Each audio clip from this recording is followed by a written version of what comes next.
All right, welcome to episode 5 of Nexus Now, a Nexus gaming series podcast, bringing you news, stories, and the personalities from the NGS community, as well as the greater Heroes of the Storm universe. Joining me today is Professor Bobo. How you doing, Bobo? G to the D. What's happening, my man? Not a whole lot. I'm here to record a podcast. It's gonna be a good. It's gonna be a good time. Also joining me is Murda. How you doing? Go Stunk. Pleasure to be here as always. Excited to bring episode 5. I can't believe we're at 5 already. Yeah, I'm very excited. By the way, I'm Ghost Dunk. Glad to have you all with us today. I'm very excited for episode 5 because we finally get into season 5 of NGS. The real reason everybody is here. It's what the pigs have been all about. Illuminati confirmed? Yeah. Oh, yeah. No. I mean, we could have planned it this way if we were smart, and we're just gonna say that we did. Exactly, and then we're gonna ping it in the chat, and we're gonna let everybody know, just because we feel like adding more on to this. Yeah. Speaking of everybody here, we would not be here if not for the support of our patrons. So thank you guys for being NGS supporters, and if you'd like to join our patrons, go to patreon.com/Nexus Gaming Series. Previously on the podcast, we had a Crosby and Ripper roundtable. We had a good talk with those guys about drafting and how to approach competitive play at different levels. So make sure you guys go check that out. It's very educational, very informal. But today we are going to get to a whole bunch of things, including we're going to look at the ReGen Invitational review. We're going to check out Whitemane. We're going to look at the Western Clash. But the big thing later on in this podcast is going to be the NGS Season 5 preview. So stick around. All right, so the first thing we're going to talk about is the ReGen Invitational 2 that took place on July 28th. It was a 32-team tournament hosted by ReGen and Nexus Gaming Series. We had such an amazing cast of teams, cast of casters who were there, so many people involved from around Nexus Gaming Series that helped this event go off. We had, as mentioned, 32 teams, either former participants or upcoming participants here for season 5. We got our first look at some brand new teams, including This Is Jimmy, who made it all the way to the grand finals, guys. Yes, that's a team that has been playing in HCCO. Some of those names are well known around the upper circle of HOTS, and they were fantastic. They had a great tournament, and they eventually, though, were felled by NGS old school favorites, OSD. Yeah, former Division A champions OSD during Season 3 and Season 4. They participated in the Heroic Division, had a pretty good campaign. But recently, they've made some roster changes. They've been doing a lot of HGCO, have been competing pretty well there. I think they're still looking to find a bit more improvement for their team. What they're showing in the ReGen Invitational 2 didn't drop a map the entire day. They ended up finishing 8-0 and won the $100 worth of Battle.net gift cards. They defeated This Is Jimmy in the grand finals, and they also knocked out some really important teams around NGS, including one of my squads, ReGen Blue. But they had a tough matchup in the semifinals up against the Blasting Burrows as well. They were playing outstanding through the event, the Burrows. There was a lot of good play and actually a lot of upsets. Handman ended up picking up a win over Jailbait early on in the tournament. ReGen Blue, had themselves a heck of an early start. And also, hey, we have somebody who played. Ghost Dunk, you got 2 games in, buddy. Talk to us about Moto Miracle on the weekend. It was a really good time. We had to bring in a sub, somebody I've actually never played with, but my other teammates have, sort of old school. He came in and was like, I haven't played this game in like months, and we're gonna have fun doing it. We were on Volskaya, and like he's like, wait, the guy heals the other guy in the camp. Like, what is this thing? But we had a really good time. We played our longtime scrim partner, Heroes of the United States. We won, which is actually the first time we've actually won a game against them. That was a great match, man. I got to watch the second half of that one. It was fantastic. Yeah, we had a good time, and we were fighting for the right to get beat by Team Name Change. So, and you won that one as well. Yeah, no, we did not. Well, you won the right. I mean, oh yes, we did. No, I know. I had that cast for you guys. Yeah, no, we got completely stomped by team name change. We've been working real hard in the off season. We got one, what's it called? Swap. Role swap. That's it. That's the word I'm looking for. We got a role swap going on. We're just, getting used to everything. I think we're really picking up steam as a team. So I'm really excited about the future, but it was a good start, the ReGen Invitational, to check out all of these teams. And I'm very excited to see this happen. All these teams that play each other in HGC Open. A lot of basically the Storm division in NGS is like open division tier teams. And so it's going to be a really good season. And talking about upsets, I can't leave this segment without talking about my own boys, ReGen Black, bringing the huge upset against the Run Boys in the quarterfinals. And they brought This Is Jimmy to Game 3 in the semifinals over on Professor Bobo's channel. It was a great set. Yes, it was a fantastic play. I was happy to get a 3-game set that early in the tournament. And a shout out to Gravesville. That was the first time that I had the Gravesy train with me, and that was a great experience. And like I said, just definitely appreciate everybody and chat for helping us out too. That was fun, man. That was a well-run tournament. It was a great time. It was great to cast, and thumbs up, Murda. Oh, and before we leave too, special shout out to our bracket prediction champion, Axon, taking home the $20 gift card for predicting 24 out of the 31 total picks in the tournament. And, that's pretty impressive. Had a very solid bracket there, so he took home the $20. Right on, man. Playing the part of Nostradamus. Shout out to Axon. Somebody who's always in chat, just throwing bits our way as well. Appreciate that guy, and appreciate his Abathur. Got his bits back, basically. Exactly. He's just funding the season of donations. Thumbs up, Axon. All right. Coming through this week is going to be a number of important changes to heroes. We've got a couple of heroes that are going through little mini reworks, but the big one is the introduction of Whitemane. We have a Disc Priest here in HOTS.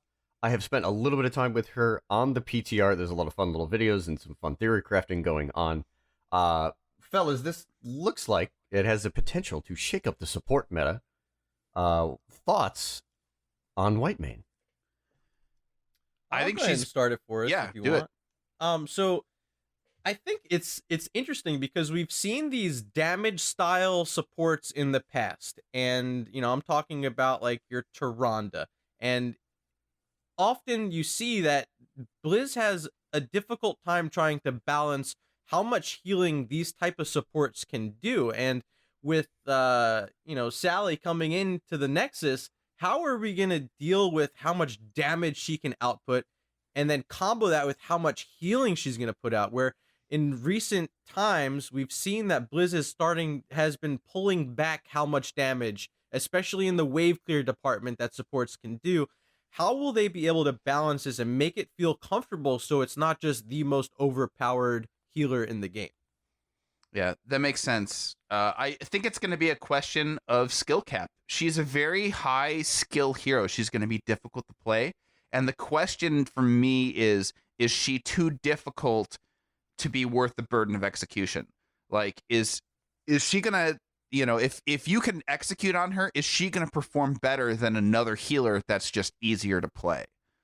Well, I mean, there's a number of design notes that go into the creation of this hero. She doesn't have hard CC.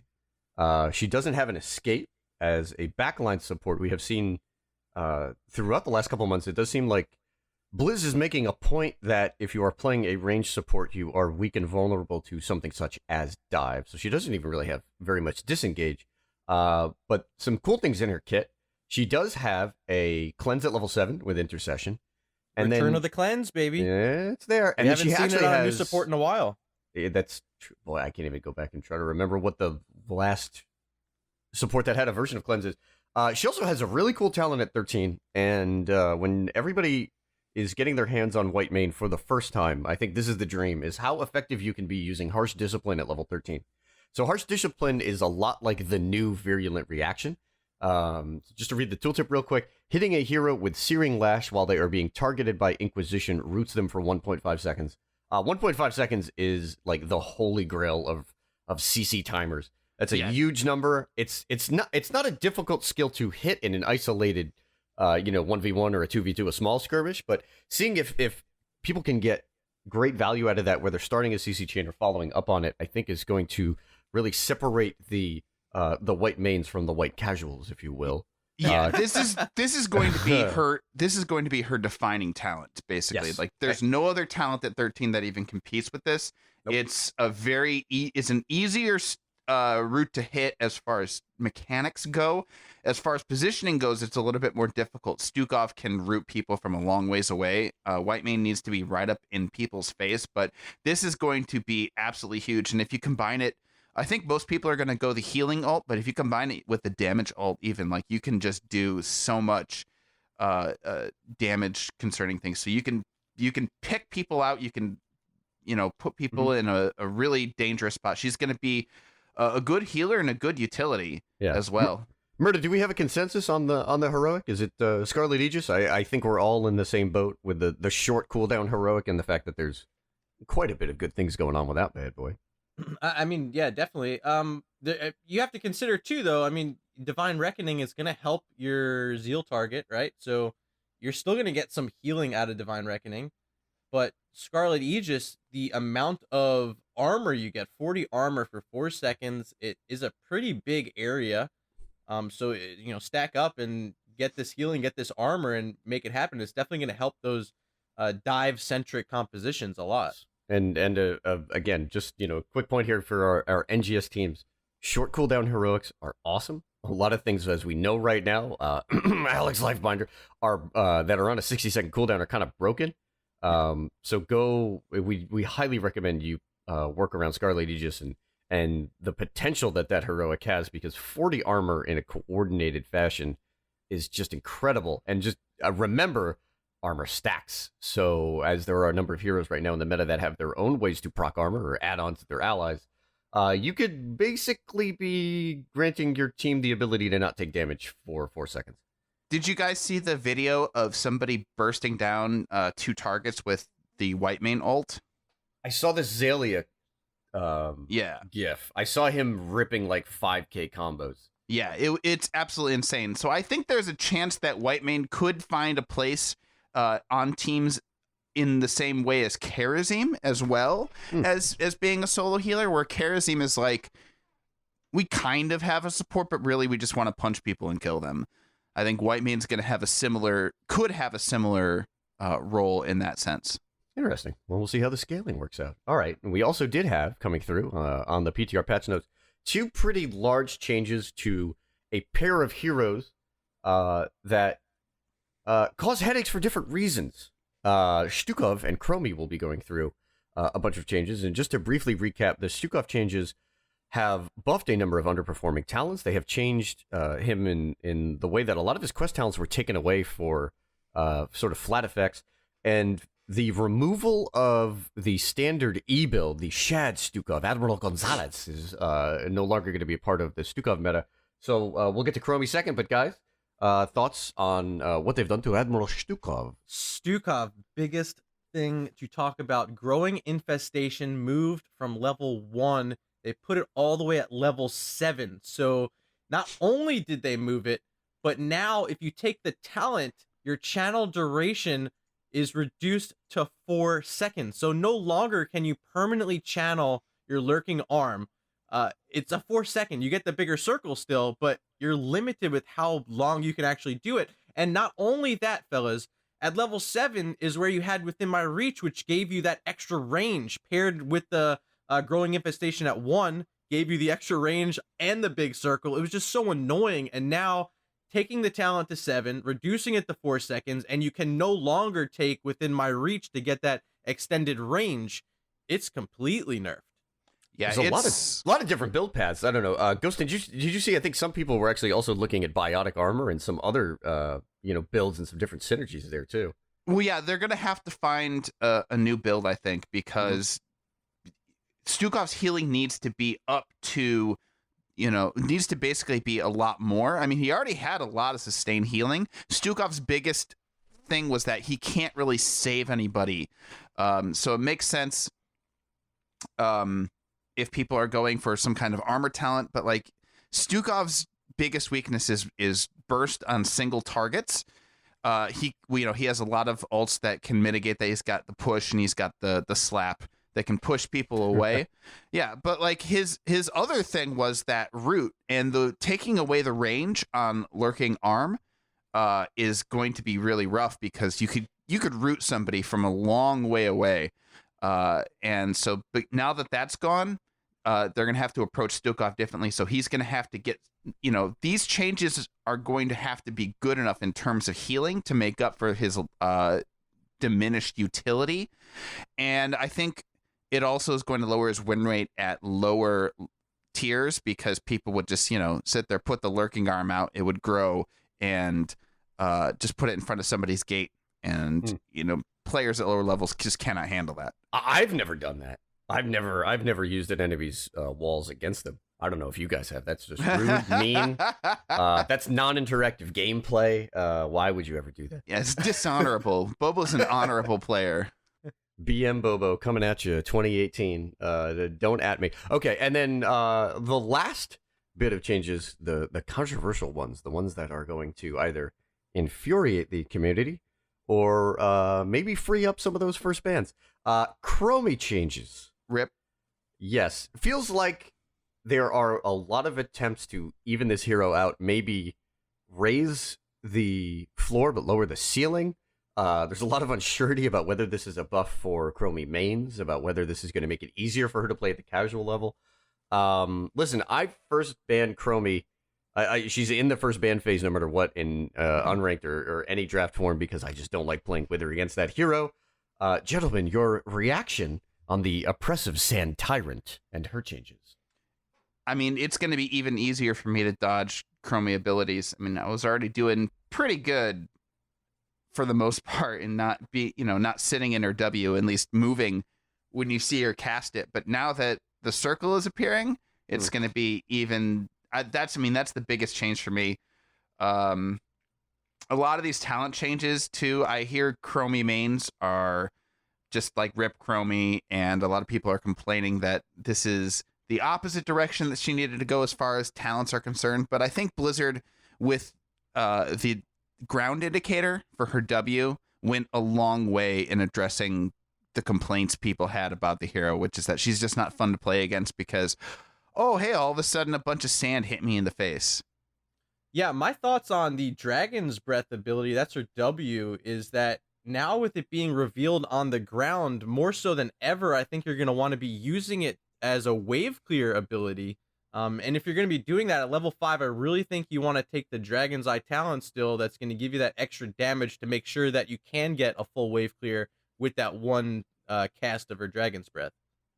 There's some other changes in there too. The scaling was increased on Chromie while diminishing the sort of baseline stats on it. I think, didn't Dragon's Breath go through like a quarter reduction in damage, but it scales now at 4%? I think there was something along those lines.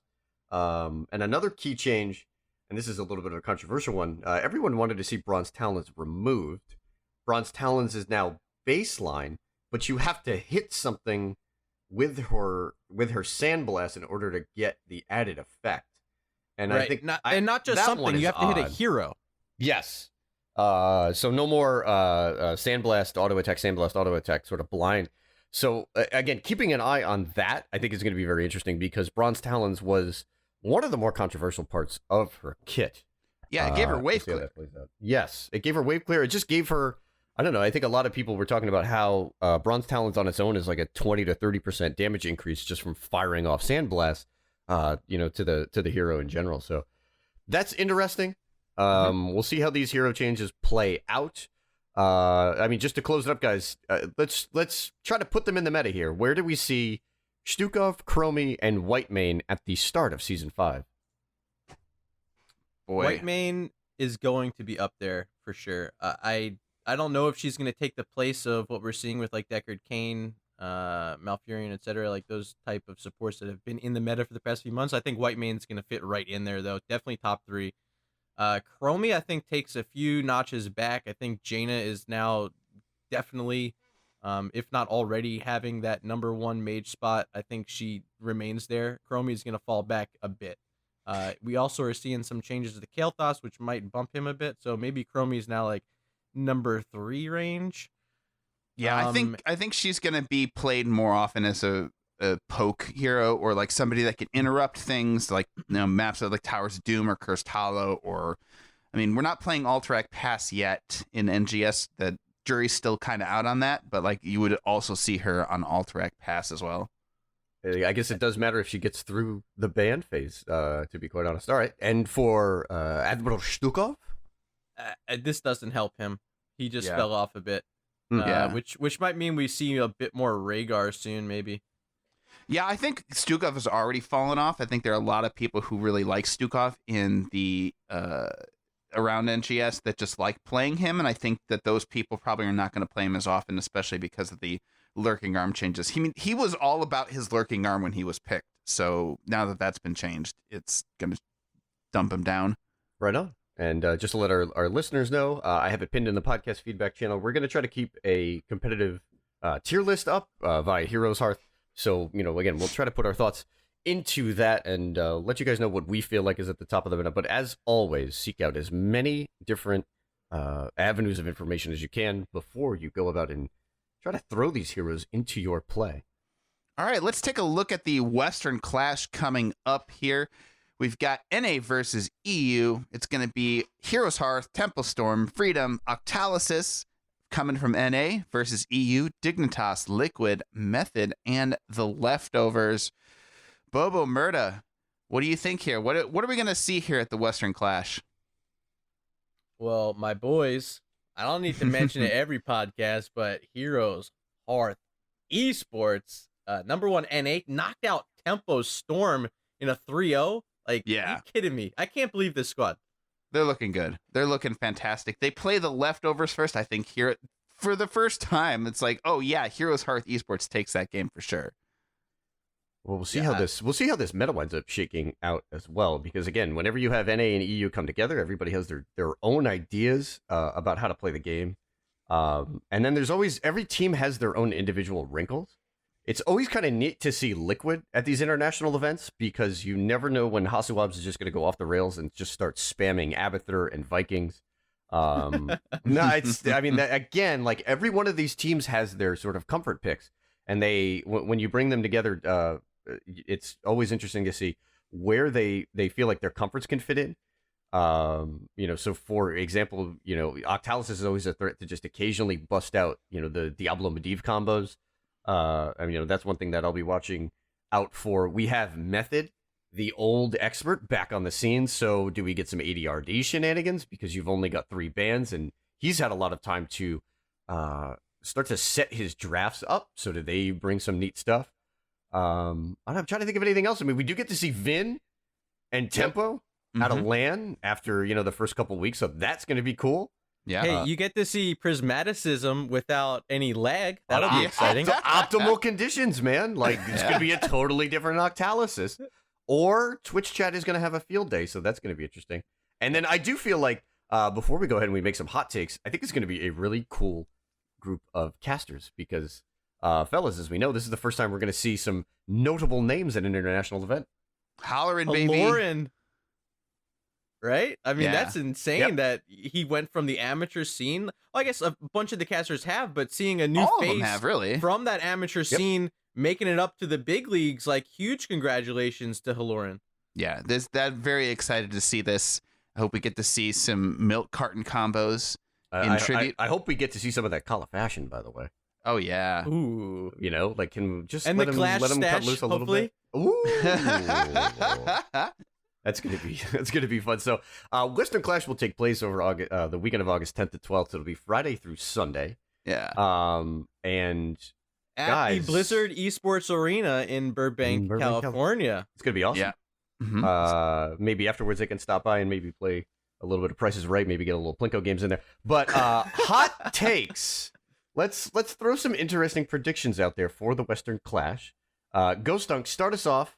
Yeah. Give us something spicy. Give us the pep. Okay. Well, I'm going to start off with something a little bit more analytical, and then I'll get to something spicy. I think with 3 bans is going to be a big difference. Normally, I would say that is against NA, because NA is usually a little slow to adapt to things. But with Tempo Storm and Heroes Hearth, I think we've seen a change in attitude coming from them. We've got 2 big coaches, Cawthon and Kala, for Heroes Hearth and Tempo Storm.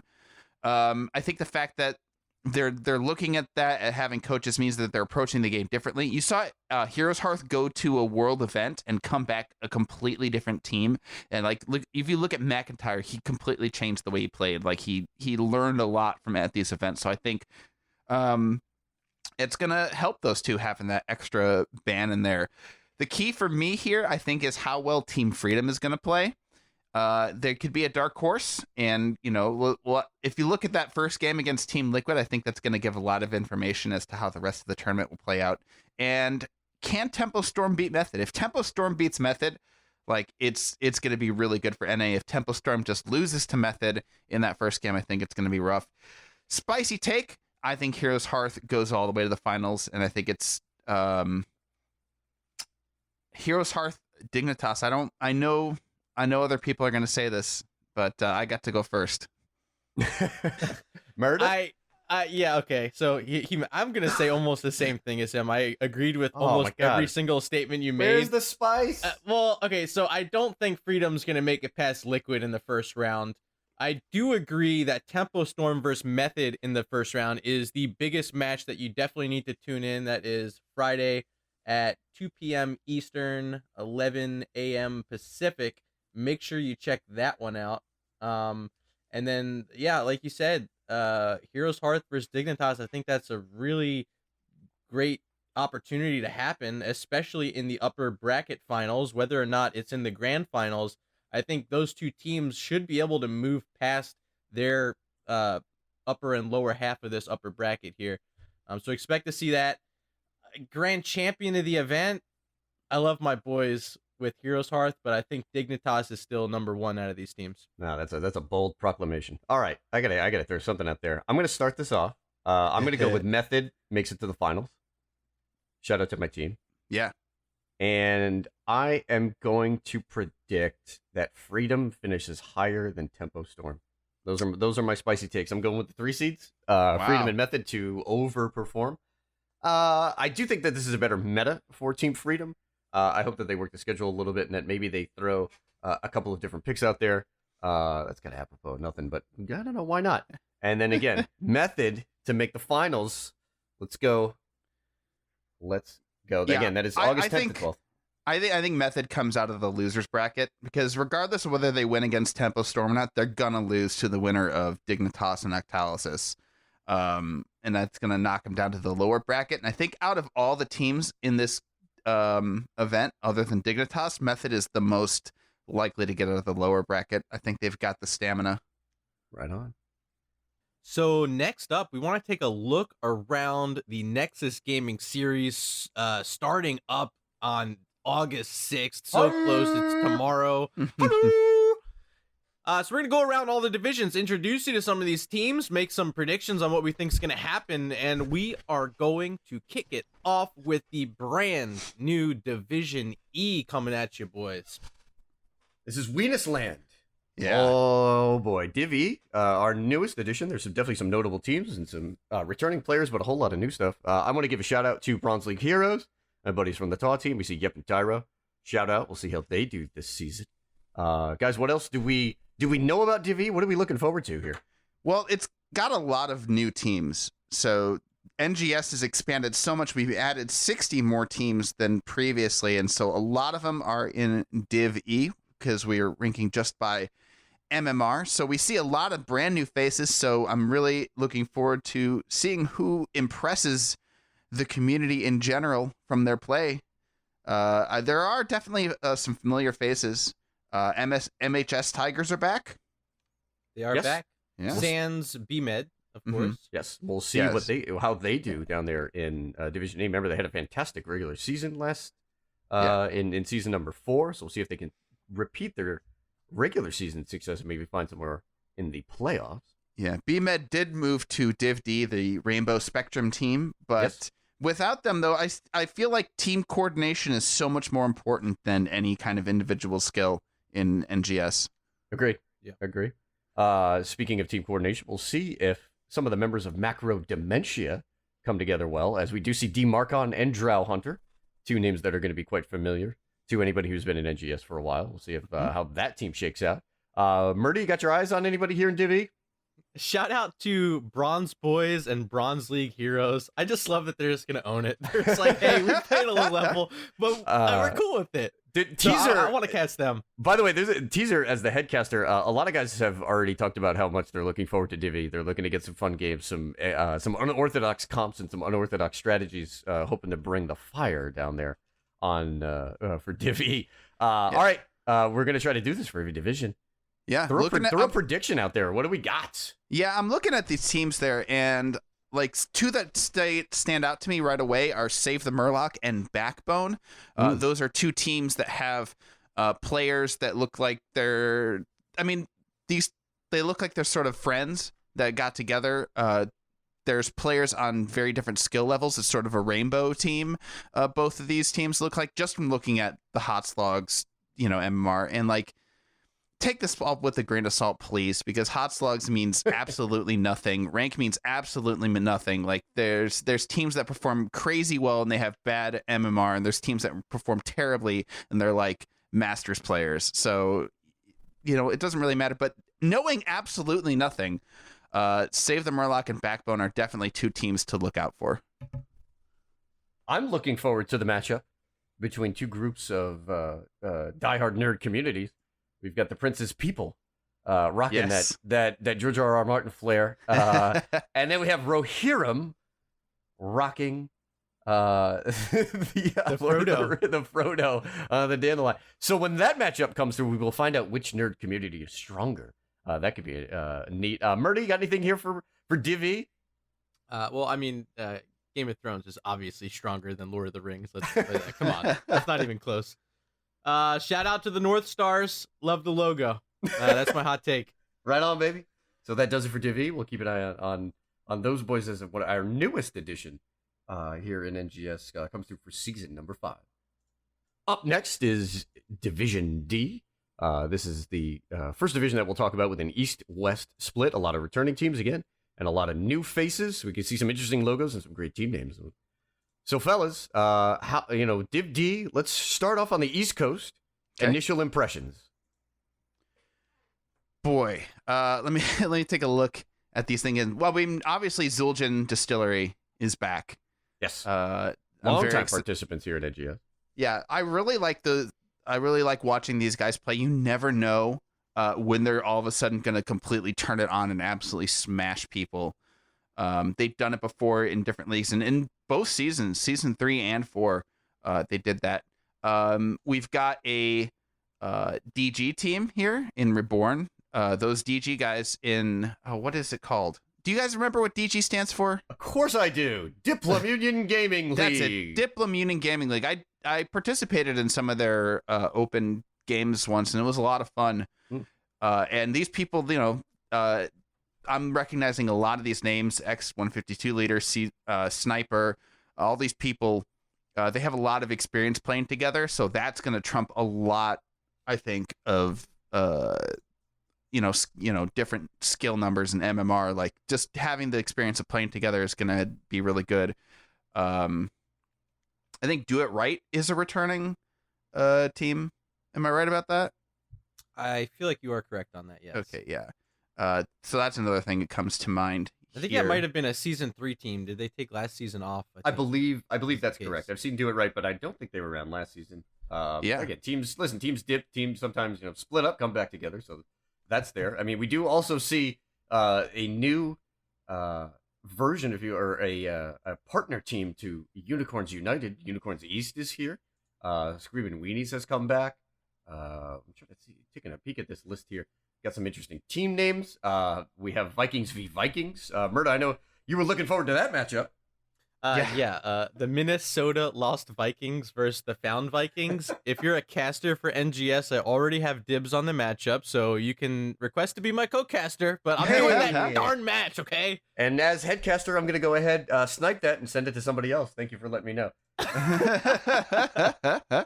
I'm taking a look at Wood League. Wood League looks like they have some really strong players on it. I don't recognize anybody on here, but I'm excited to see what they're going to bring us. That's cool. It's always fun to find new teams, man. Yeah, absolutely. And then jumping over to West, over in Div D West, some notable names as well. And again, some new teams, and we also start to see some of these teams with orgs, as we have Revolt White splitting off from Revolt Black. We see Divine Nine sister team. The D9 Black is there. I think that's a team to keep an eye out on. Summer actually played last season up in A East, and then Siege, who was an integral part of the spin to win strategies for Divine Nine Black during their playoff run in Div B. Sonya specialist. That's scary. He played a really solid Sonya throughout those Division B playoffs. It was impressive. And teams to keep an eye out here in D West. Probably Bonzo Brothers and Skyark, I think, are going to be real good. They have a lot of NGS experience, which is very valuable. They've got probably they've got some very strong MMR players. Yeah. Lightly Salted comes back. Screaming Weenies come back as well. We'll see what those teams can pull out here in their subsequent season against season 4 participants. Oh yeah, I'm looking at Rainbow Spectrum. Is I think a community. I know I see a lot of ferociously Steph people that are in this team, so awesome. I think it may be coming from that community. Very cool. They're definitely involved, heavy leaning towards like the LGBT community and alliance members, and I think it's really great. BMed put together a really solid roster. I'm excited to see these guys play. Yeah, all right. It's going to be a lot of fun. I also want to talk about Planet Smashers. You guys didn't mention them. No. Captained by Ziltoid. They have brand new moderator. Raven X is on the team. Raven X is on that squad. Snowglare's on that team. Yeah. This is a team to look out for. Planet Smashers. They played in the ReGen Invitational 2. I was pretty impressed there with what I saw. I think they're going to be a solid competitor here in D West. That's also a really solid logo. I love that logo. That's beautiful. Fantastic. Well played. I did notice that it looks like the ReGen team did not make it. The extra ReGen team, Unknowable Red, did not make it on here. I thought we were going to see some more ReGen teams in this division, but I guess they couldn't make it. I guess ReGen Rainbow not able to make it. Right, ReGen Beige just couldn't quite come together. Yeah, that was a disappointment as well. Yeah, ReGen Plaid got disqualified, I heard. Tough go, man. Tough go. Yeah. I mean, Murda's got to keep those kids in line for next season if they want to join up. All right, guys, and now for Div D, we got to throw some hot takes out, throw some predictions. I will start it off. I'm going to put in the finals. I'm going to put Divine Nine Black, and on the east side, which is tough because I don't know a lot of these teams. I think DG Reborn will be up there, but I'm going to go a little fun. I'm going to say that was Jimmy. I'm going to throw my weight behind that fantastic name. Murda, what are your thoughts here? Div D, give us a hot take. So from the West, I'm going to go with the Planet Smashers. I think that's a very solid squad. You might also want to look out for Team Skyarch. I think playing in this division will help improve their performance over last season. From the East, I think, as well. I'm going to go with DG Reborn. I think this squad is looking really solid, and you guys should look out for them. I'm going to give some alternative ones here. I think Banzo Brothers are going to do real well this season. I think they're going to bring it from the West, and they will face from the East. Man, it's difficult. I think I'm gonna rip Wood League because I think they've got some strong players, and having a really strong player on a team really helps you bring the wins home. All right, moving on over to Div C. We've got a lot of recognizable names from previous NGS seasons, and as well as teams from seasons past and other leagues past. Bobo, Murda, you guys see anybody you know? Absolutely. We do see that Swing and Weenus are going to be bringing back the fun with the rest of that cast of characters. Clouded Minds will be over in C West. I got my eye on them. We see Arrogant Nephilim come back. This is a cool group because we start seeing a whole bunch of teams that have some like sponsor tags. Fallen Esports is in there. Axel Esports is in there. We do have Revolt Black. And we have our first actual ReGen team. No memes. Murda, Red, going to be competing in East. Yeah, ReGen Red, the only returning squad that was in the ReGen family last season. They're back, captained now by Repsychic, so proud of that team. I think they're doing really solid in Scrim so far. Yeah. All right, since Since ReGen Red is your buddies there, your sister team as it were in C's, let's start with C East. Who are you looking at facing down ReGen Red in that team, in that division rather? I'm excited to find out about team name pending. I love the old TNC logo that they're using. Excited for them to see how they're doing. Kendo's on that team. I know I've seen him around, and take a look at team name pending. I'm also kind of excited for Meconium Juicers, Bobo. Oh man, yeah, we've got to see what Mr. Poop and Mr. Tinkles bring us in season number 5. That one. What about the huge emo goth as well? That's a cool name. Like this. Well played, you guys. This is probably going to be one of the more popular teams to cast, just because people are going to like saying Meconium Juicers. That should be fun. I've got my eye on Give Me the D Shield. Remember we had Dr. Chelly on at the end of season 4. So even though his team did not come back the wholesome halfwits, he does show up on Give Me the D Shield.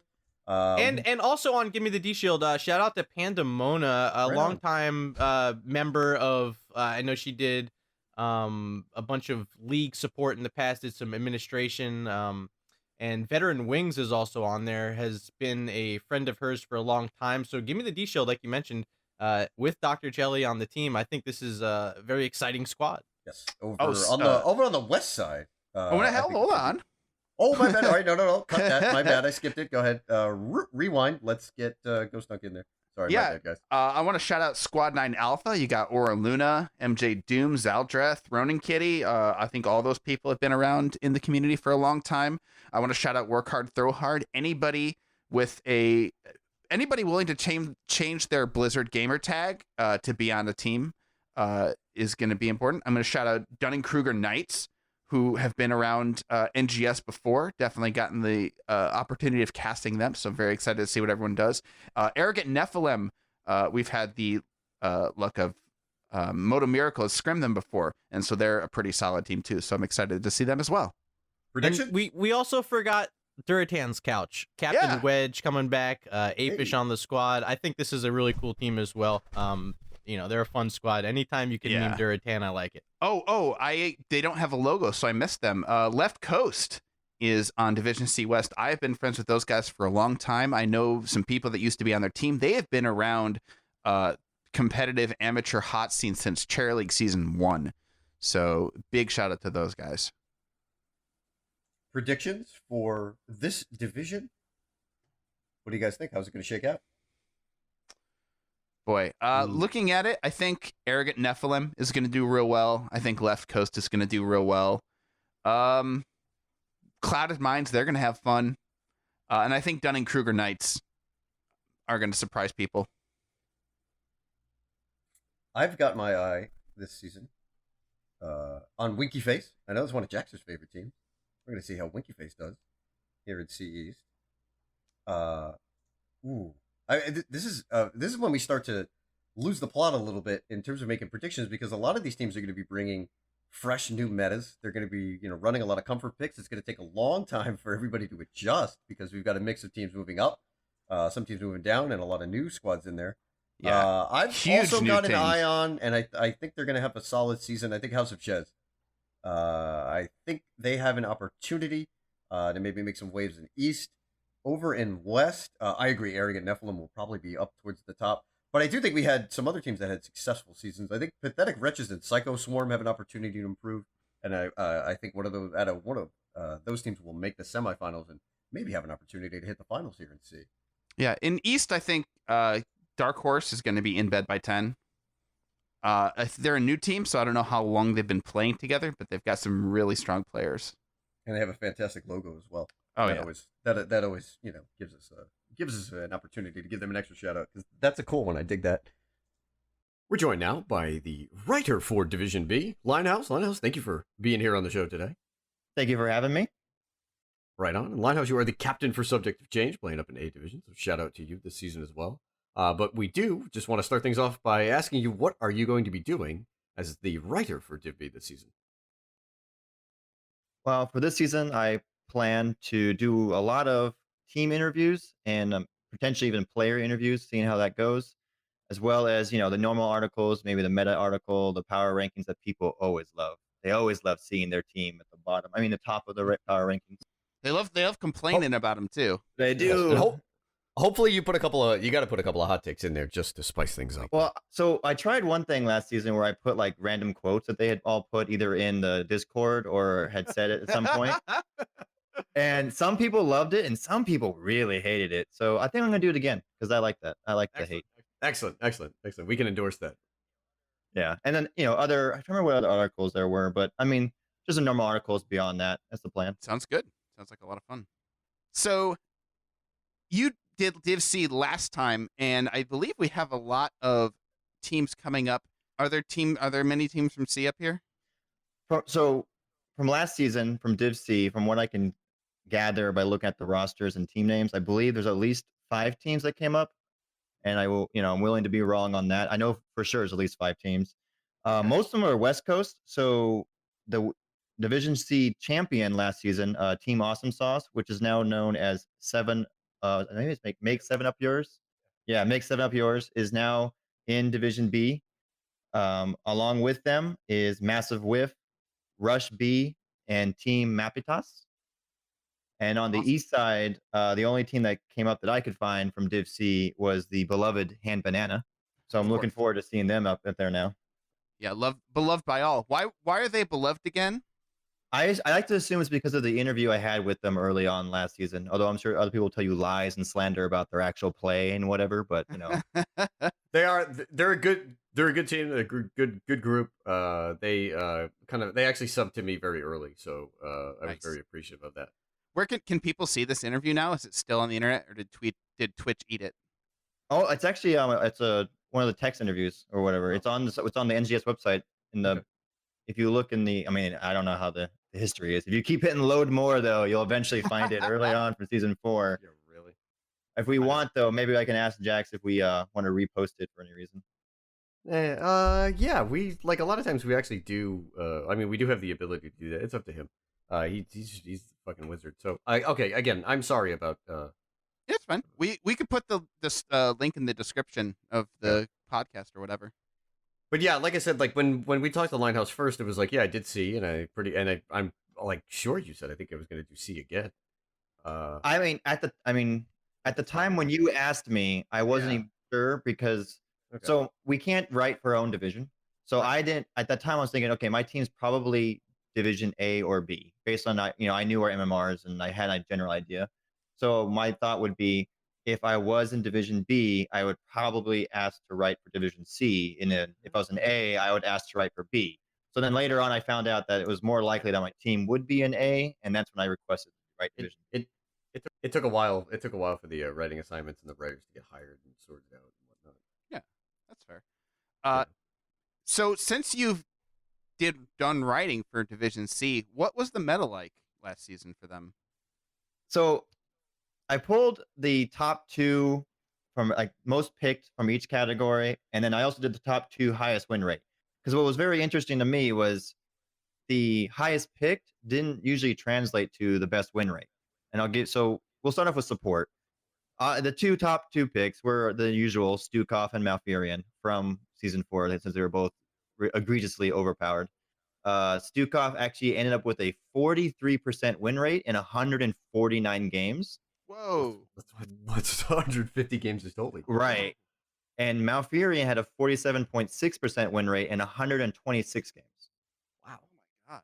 So, and those the next closest was Lucio with 75, and I'm fairly certain most of that was from Marrow Children. I know that they played that hero a lot. Yes, they had just an unbeatable comp in the regular season that they just rode to the #1 seed. Right, and then after that it goes Rhaegar at 31. So it was really. It's fascinating to me how Stukov and Malfurion could have such high pick rates, and yet neither one of them was above 50% somehow win rate. I mean, it's either due to one of two things, I would imagine. One is players that don't pick them are just comfortable on the ones that they do pick, or they're picked only in specific scenarios where teams are guaranteed to get value. Like, if you've got an Uther into something that could use a Divine Shield. Right, and it's interesting that you say that, because actually the highest win rate supports in Division C last season, and I did cut it. If some of them had a higher one at only 9 games played, I didn't count that. So I did it at least I think I did 15 games, or was the cutoff? Lily at 78.6%. After that was Alex Straza at 70% with 30 games played. So those are like Wow. very, very clearly being picked to counter whatever they were against, and I'm guessing obviously they were being picked against the Stukov and Malfurion to help lower their win rates. That's wild. Yeah. So Absolutely. there was no real surprise though for the meta for Division C on the support side. The assassin side, it's kind of the same way for not really any surprises. Most picked Hanzo at 102 games. Actually, let me get the win rate. I just realized I didn't have that up. Sorry. All right, let me start over again with that. So, Editing. yeah, the highest picked assassin in Div C last season was Hanzo with 102 games. He also only had a 48% win rate. The next highest was Whitemane at 82 games with a 46.3% win rate. Again, like they're like 102, 82. Next, now this one's a little bit closer. Like Kael'thas and Jaina and Phoenix are not that far behind. But fascinating enough, Phoenix had a 34.2% win rate. Yeah, I noticed that in A too, because I wrote for Div A as well. Like Phoenix just had a really bad win rate. Everybody was picking Phoenix because they thought, oh, Phoenix is overpowered, but nobody was doing well with him. It was insane. And Phoenix was banned in 96 games. Yeah. And he has less than a 35% win rate. But people were still obviously very concerned about him, even though the numbers didn't say that they should. Yeah. So NGS teams, I would advise this: take a look at how well the heroes are actually doing halfway through the season before you decide that you have to play meta all the time. And that's a really good point, because meta is not necessarily, and we'll get to that when we get to tank, for sure. But meta does not necessarily mean success, particularly in NGS. As long as you're learning what your division is good and bad at, that's all that really matters. And really, what heroes you personally are good at or playing with, that's what matters more. Mm-hmm. So highest win rate assassin in Division C. Does anybody want to take a guess just for fun? I'm gonna go with Falstad. I'm gonna go with Chromie. You're also wrong. Okay. It is Cassia at 82.4%. Oh, What? How Now many what- games? 17 games, not that big of a sample size. But it's decent, but it's not amazing, right? Lenara at 75% was the next highest at 20 games. Oh yeah. And that was a lot of. I think that was a lot of hand banana games. And I know they're going to be and again, like a lot of the teams that moved up, I guess it's interesting to see. Sorry, with two categories, that there is no overpowered heroes at all. And also, it's interesting that almost like in all of the categories, at least one of the top two most pick has a less than 50% win rate in all four categories I'm going through. I didn't do specialists for obvious reasons. Yeah. So let's go to a tank. Most pick tank. Diablo 111 times, 45% win rate. ETC 100 times, 61% win rate. Whoa. Now that did surprise me, because ETC wasn't really meta last season, right? If I remember correctly. So the fact that he was actually the second highest win rate tank, which we'll go to that in a second, who the highest one was. And he was actually the second highest picked at the exact same time, was very fascinating to me, that Div C as a whole figured out that he was working and they wrote it. That's wild. All right. Do you want to guess the highest win rate tank in 27 games played? This has got to be weird. I have a weird guess, but I said Ghost. I'm gonna guess Stitches. I did, dude. That's exactly where I was going. All right. If I got to change it up, Might as well, because he's wrong. Tyrael. I would have technically counted him as a bruiser. Really? So do you want? I mean, technically. I mean, technically, this person, other people Yeah. do say, is also a bruiser. So it's kind of, 7 games, and is also a bruiser. Oh, that sounds weird. he could be considered a bruiser. In fact, one of the teams that played him a lot argued with me very vehemently that he was a bruiser for the All-Star rankings. Oh my god, I'm like so lost right now. He used to be the lover of Jaina, if that helps. Oh wow. So it was Arthas. Arthas, 66.7% win rate in 27 games. I think we're seeing I think we're seeing a trend here. People that are good against auto attackers. ETC and Arthas. So the meta is just completely obscured until that comes out. How neat. All right. And clearly, I think the Diablo would clearly suffer as well because he's got to dive deep in order to get the picks and get the kills, and it depends on how well some of the teams are at following up on that or focusing their attack. I mean, I don't know, right? That's what that would seem to me like the biggest issue, maybe. Yeah. That's kind of cool. Listen, we appreciate that info coming over. This is kind of neat to try to paint, again, what is a different picture about C Division. Arthas and ETC are carrying in Season 4. That's absolutely wild. And I think we had estimated that, was it 5 or 6 teams from C Div are going to be moving up with you into B Div this season? Yes, we did. We went over those teams, right? So those are the amount of teams that have gone up into Division B this season. There's about 5. So have you gotten a chance to look at all of both of the divisions and seen what teams are playing in B? I have. I started my initial. I got the assignment yesterday, so I haven't fully gone through it. Like I am like I said, I'm in the process of moving right now, so I'm not really that deep into it. Right on. I will say, thank you. I did notice that like a couple odd teams stuck out to me. That maybe I should say odd is. Let me. I mean, maybe they like it. We talked I don't about know. not talking about teams that drop, so let's strike that. Let's just pretend I didn't say that. I just started up. So I started looking at the rosters for the teams left or in Div B this season coming over. So there's a couple that I do recognize, obviously, from playing in that division last season. Like Obscured is back. ReGen Blue, which used to be First Pick Nova. Row 1 Esports is also back. I think Guardian Esports, G Guardian Esports was Kentucky Murloc Chicken. Is that right? Yep. So they're also back. On the east side, I think Gilly Shark is back. Yep. So Heroes of the United States. Yes, HOTUS. They made the finals last season. They had just a really wild and a great playoff run. That was kind of cool to see. They came out of nowhere. They did really well. Are any of these other teams back? Are they with new names or or anything? Because that's the only ones I can recall off the top of my head. Looks like 104, the One Tricks. I don't know if we said that. And 8-second respawn is made up of some of Guy's gems. Oh, okay. Yep, you're right. I'm seeing it now. It's kind of neat. It almost seems like half of the teams were there, and we do have a couple of new teams, which is any of those. Go ahead. Oh, so Guy's Gems was a Division C team last season, then, so they'd be another team that went up one.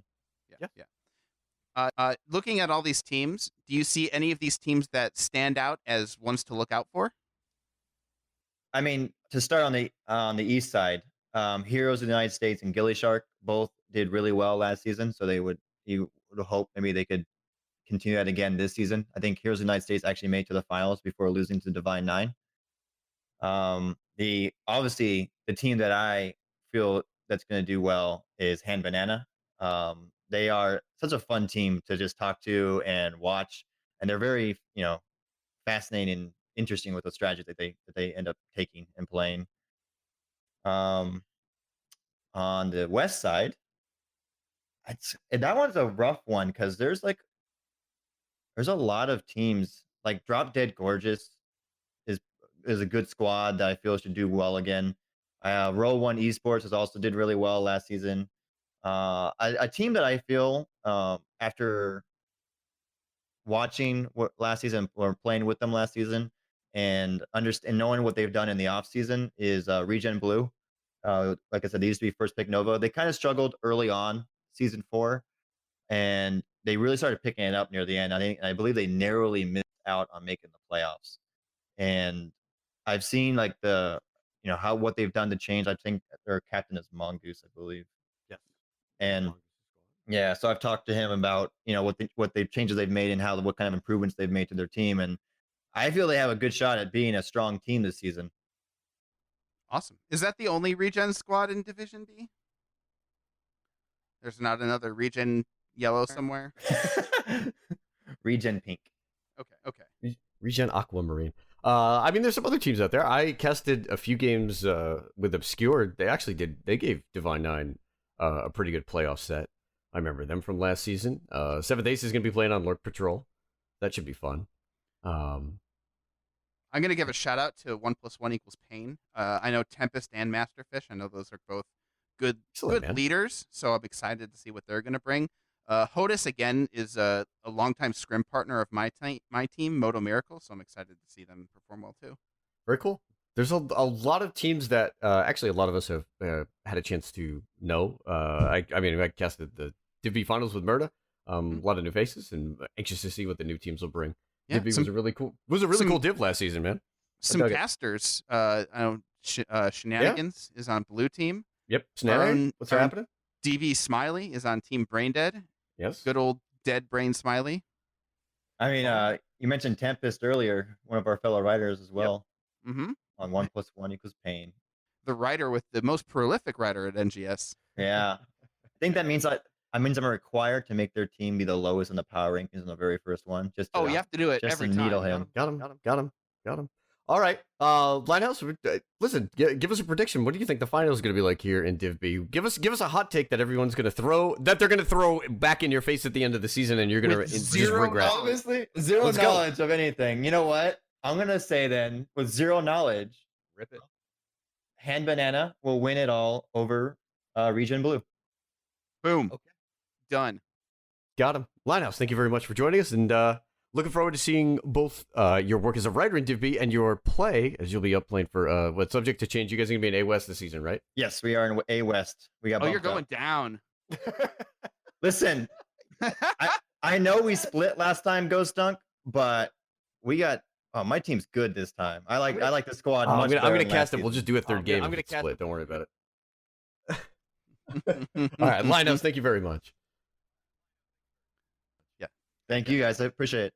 All right, and next up is Division A. A lot of squads have made the move up, including the Division B Grand Champions, Divine 9.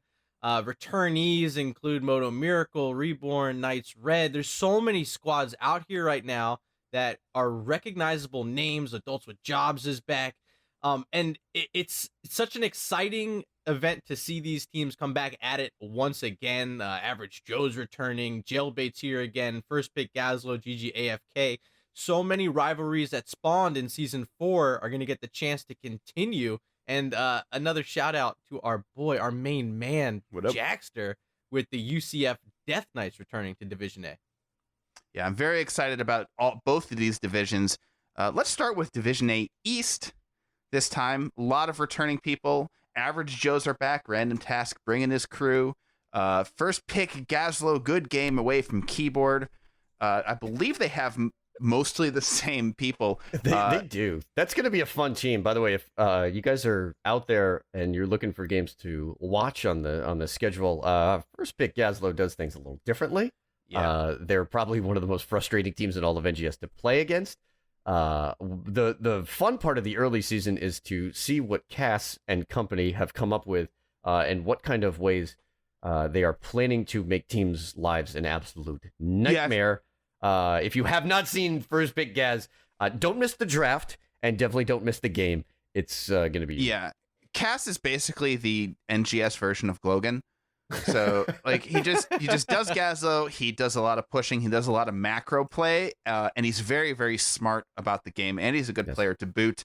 And when he messes up, by the way, they will just ban his heroes out his own team. So it's fun to see. And when his team tilts, they will cover the mini maps on their computer. Like that's not a joke. I've seen pictures. They're great. We get Jailbait coming back here in A East. Good to see them. We do see teams that are moving up, and we're starting to see some big names here. Yeah, Happy Accidents actually is made up from a lot of other teams. Some people from sponsored by Rory. Shout out to Rory. Shout out to Smithel. But Park 555 has brought a whole bunch of people through here, and they have a pretty strong squad. Looking at Ager bombs, Ager bombs, Ager bombs. Ager bombs, Ager bombs.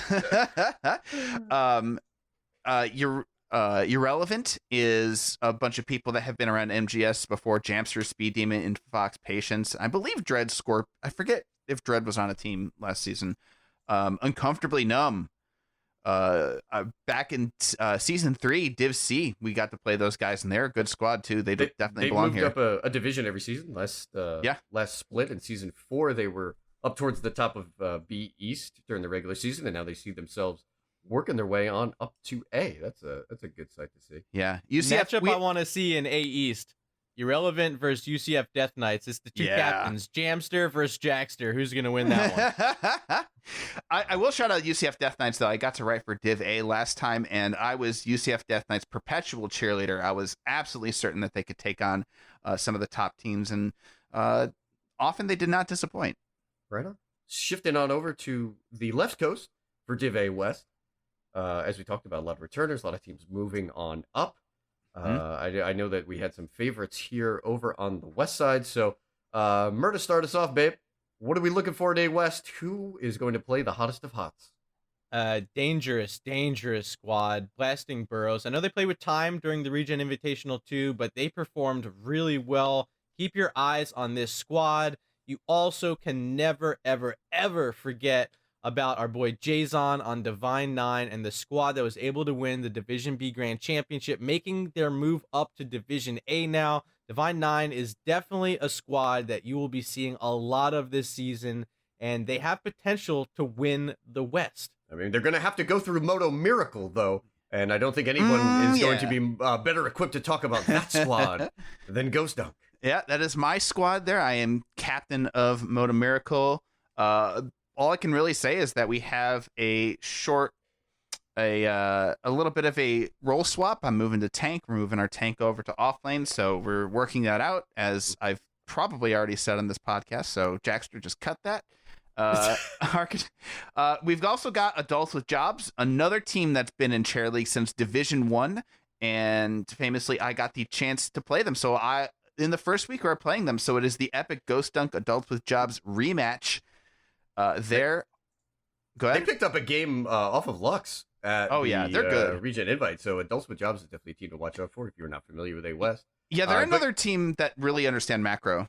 Right on. And Ghost, I think you can also testify to the strength of the teams that have moved up with Moto Miracle from Div B. Those teams would be Subject to Change and Team Showboat.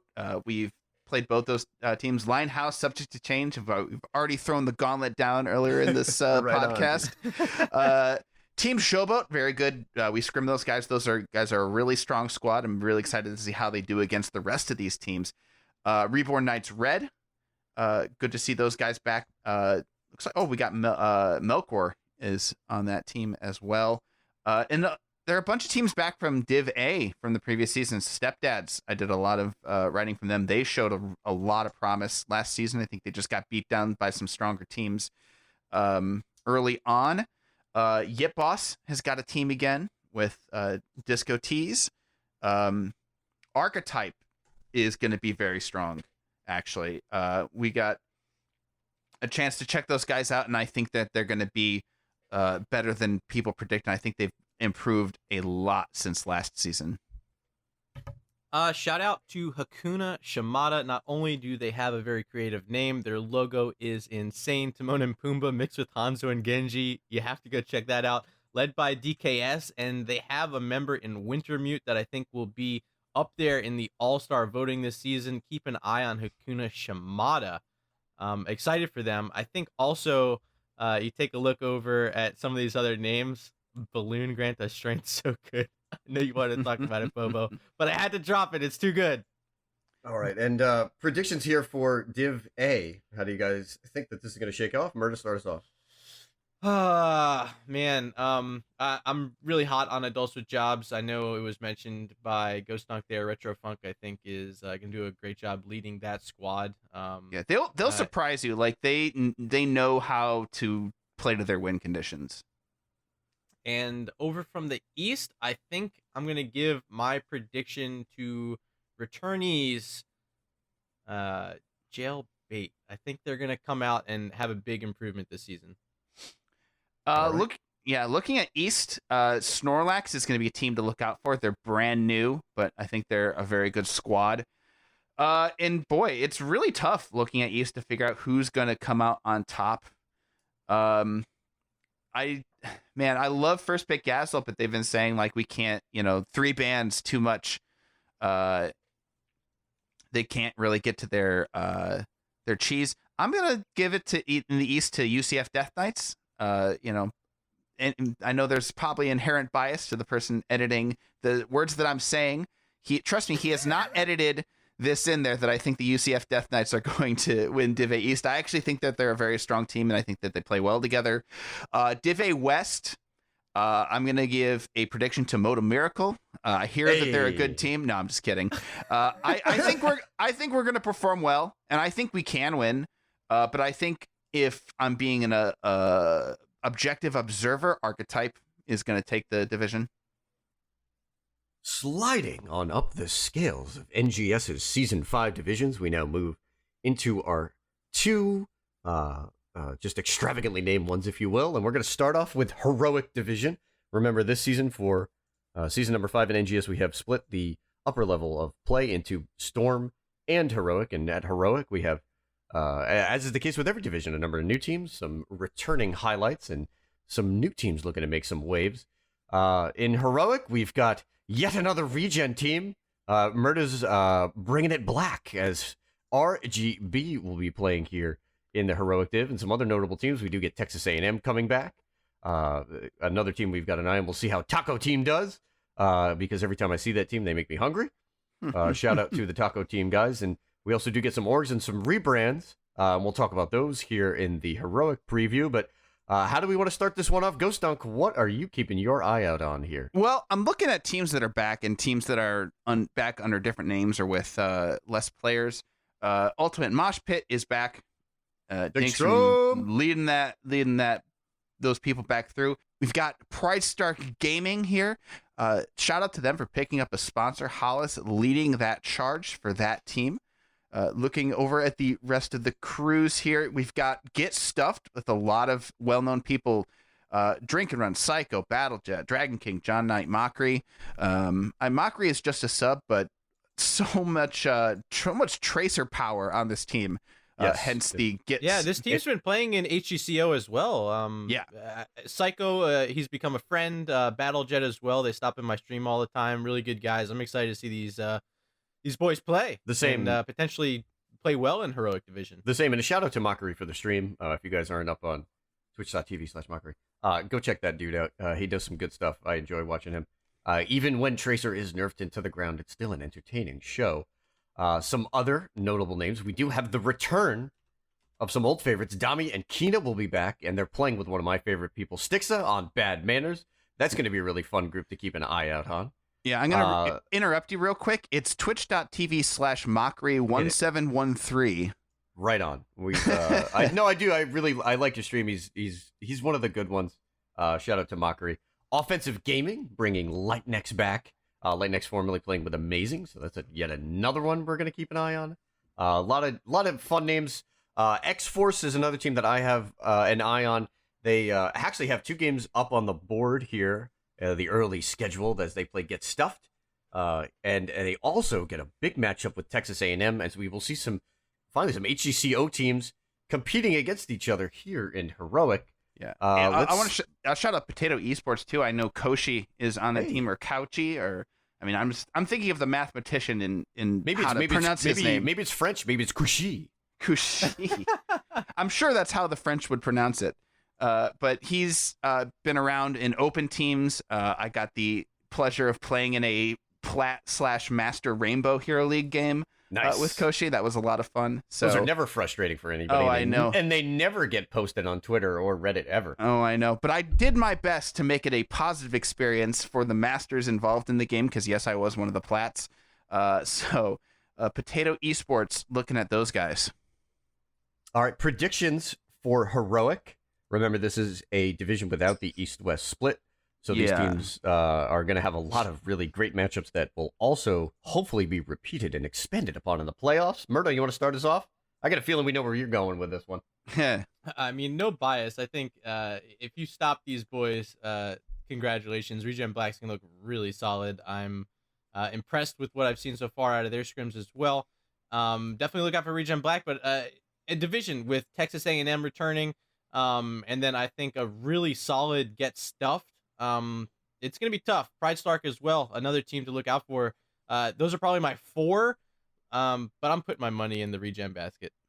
That's fair. That's No fair, way. dude. No way. Yeah. And like, apologies to the teams that I don't know or don't know the players on. I can't We're really gonna find them out. I know we're gonna find out, and they, one of these teams could just be smashing the other teams, and I would have no idea. But of the teams that I know, I will hand it to Murda. ReGen Black proved themselves in the ReGen Invitational. They played very well, so I'm looking at those guys.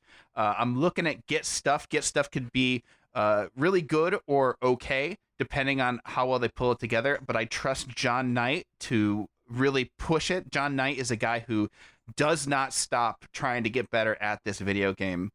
And Potato Esports. I think Koshi is just a really good shot caller. So I know he can lead a team. And those are some good players on there because I think I recognize some of these names. Excellent. I'm going to throw the shout out over to Texas A&M. Space Bacon is an absolute unit on his supports. I'm interested to see if he gets his hands on it, if he does like Whitemane.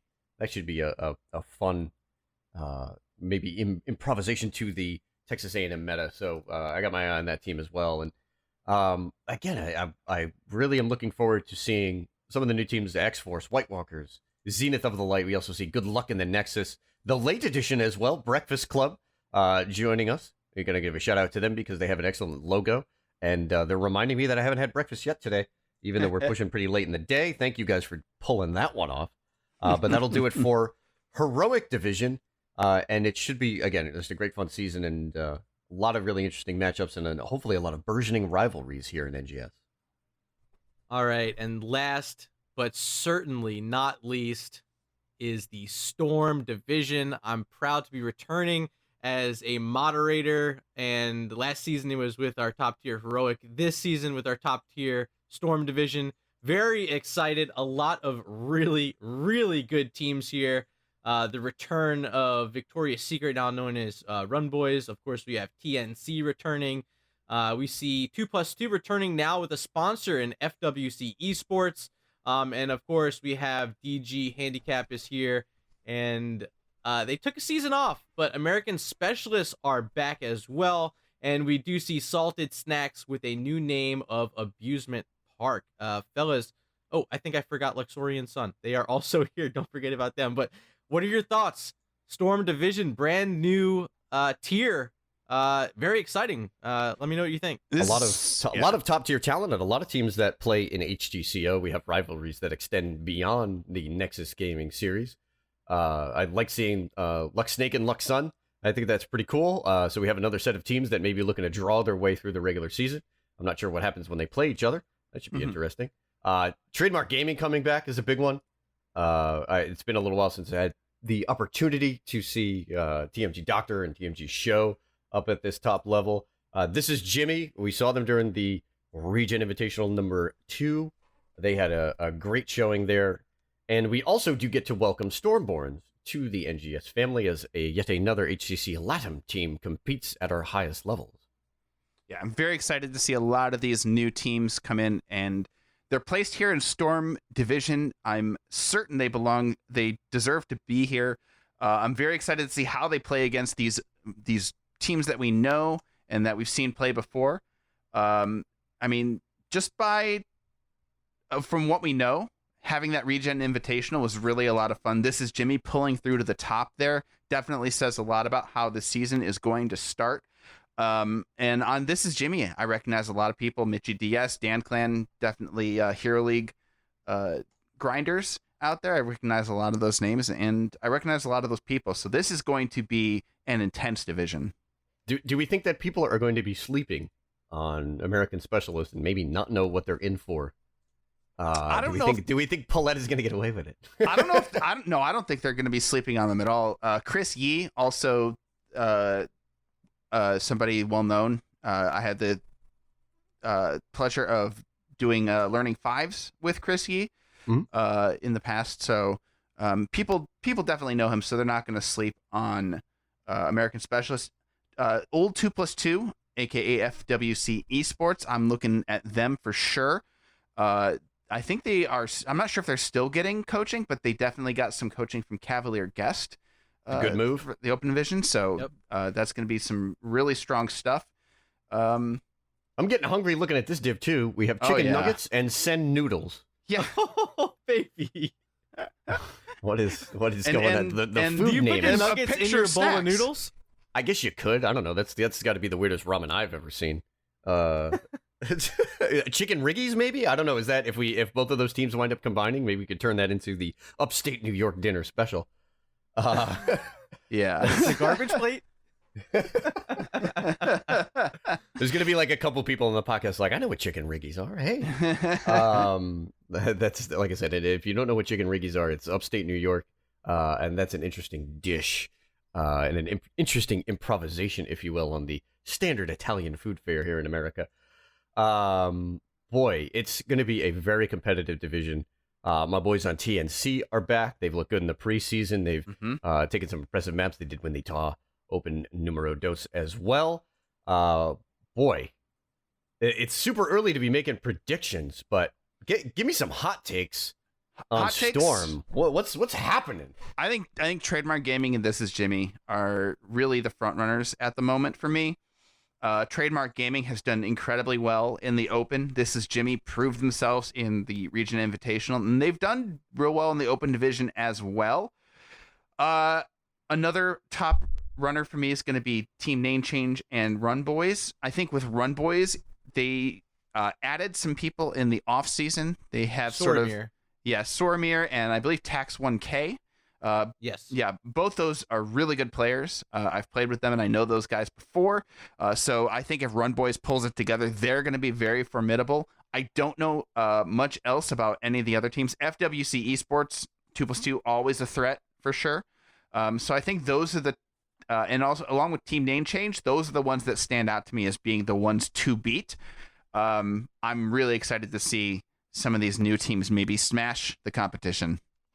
Put some eyes on Luxorian Snake. Star Fox 64 is going to be the captain for them. Of course, this is part of Bay State's org, Luxorian Sun, the whole Luxorian Heroes Club, rather. And having this partner squad that they're able to scrim with, they're able to participate in the Open with, they have really impressive teamwork going on that I think is going to help them a lot. And the matchup between these two squads when it takes place in NGS is one that you do not want to miss because there's going to be a lot of inner working rivalry going on there. I'm excited to see it happen, but I think Luxorian Snake, my hot take is that they're actually going to finish this division higher than Luxorian Sun. Ah, very cool. I see a note here that CGL Black is joining us from the Charity Gaming League. It's run by our friend Isaiah. I'm not sure how to. Isaiah, longtime friend of mine, really good guy. The Charity Gaming League, they do a lot of work with helping generate some donations for a bunch of really awesome charities. They put on some tournaments and run their own stuff there. But excited to have them join NGS and try to participate here. Yeah, I'm looking ahead, when the next podcast come out, we're going to have an idea of how these teams fare. We're going to have an idea of how the meta is being played out at the very top division of NGS. And honestly, I can't wait for that. Yeah, I do think that these teams are going to feature a lot of players that are going to, hopefully bring some new things here. I have my eye on Whitemane, and I have my eye on Whitemane just because last season, I thought that the support play in what was previously our top division and heroic division was just insanely good. Like the support players last season made heroic for me. So when you get to throw a curveball in there, such as the nerfs to Malfurion, but the introduction of Whitemane, I think that can make the early season separate some teams, but also see some great individual play. I have to echo what you guys said. We're looking at a lot of the same teams. Trademark Gaming, This Is Jimmy. We're looking at FWC as well. But then, again, when you get to the playoffs and some teams want to throw some wrenches in there, we'll see what American Specialists have, if they can make a run and maybe throw a curveball out there in the playoffs as well. And then another squad that has played in some HCC Open, and they've had some positive results too. So that's another one of our newcomers to keep an eye out on. It's going to be a very, very busy season number 5. There's going to be, anywhere from 250 plus games per round. The schedule is going to be absolutely packed to the point of being completely unreadable, but we'll see what we can wind up doing. And again, as the headcaster, I do want to give a shout out to everybody that is joining us as a caster, hopeful and really just helping us out because there's too many games and none of us are running on the same form of rocket fuel that Bahamut is going on. So we need the help. We need you guys to, be picking up games and learning as you go along. So hopefully we can continue to that strong tradition from Season 4 and get a high percentage of games picked up. And hopefully we can learn a lot more about all these divisions. It's going to be a really fun season, guys. I'm looking forward to it. All right, ladies and gentlemen, that is going to do it for us for podcast number 5 here in Nexus Now. If you want to support this podcast and NGS, and who doesn't, you can become a patron at patreon.com/Nexus Gaming Series. I'm Ghost Dunk. You can reach me on twitch.tv/Ghost Dunk. Not even Goat Dunk. Although Goat Dunk would also be a good name. Is Goat Dunk taken? Because if Goat Dunk isn't taken, I'm going to swipe it and then just on top of your cast, I'm just going to run a little mockery of you. Oh no, I'm going to get zoned out of that name. Oh geez. You can also reach me on Twitter at twitter.com/illuminatedwax, and definitely check out my Twitch. I'm going to be streaming a lot more. That Comcast has fixed my internet. Hey, Professor Bobo. ISP upgrades. Yeah, Professor Bobo, where can everyone reach you? Oh boy. You can flame me on the caster private chat. As I am the headcaster this season, I'm going to be working real hard to, again, try to get everybody who wants to cast the opportunity, so that's going to be fun. You can catch me on Twitter. I am at ProfBoboHots. And twitch.tv/prof_Bobo. I got to go ahead and grab my games. Murda, I know you're already making moves. Oh, man, because I have so much free time this season. I'm not playing. I will be casting a bunch. Twitch.tv/MurdaRG. Look for all of your favorite teams over there. You can tweet at me at MurdaRG on Twitter. And guys, as always, pleasure to be here with you. Had a great time running through all these divisions and making some hot predictions for everyone. Yeah, make sure you catch up Murda's other sister teams, ReGen Woodgrain, ReGen Asphalt, ReGen Unspeakable Name.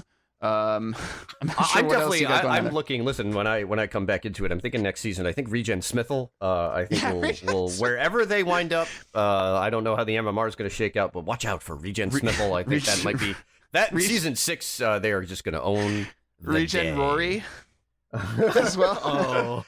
Oh man! And hey, before we let everybody go, again, just another shout out to our patrons. And this week, we wanted to give everybody who is a supporter of the pod and is a supporter of NGS as a whole an extra special opportunity. So, we're going to go ahead and rip off a couple of shout outs from the community. We want to thank you guys for your contributions as always, and we look forward to providing you with more opportunities here at Nexus Now and NGS in the future. Yep. Thank you guys, and Season 5 Hype Train, let's get going. Oh yeah, these games are going to be real good. I'm going to be casting as well. And as always, I want to shout out Smithel. And I know if I should stay, I would only be in your way. So I'll go, but I know I'll think of you every step of the way.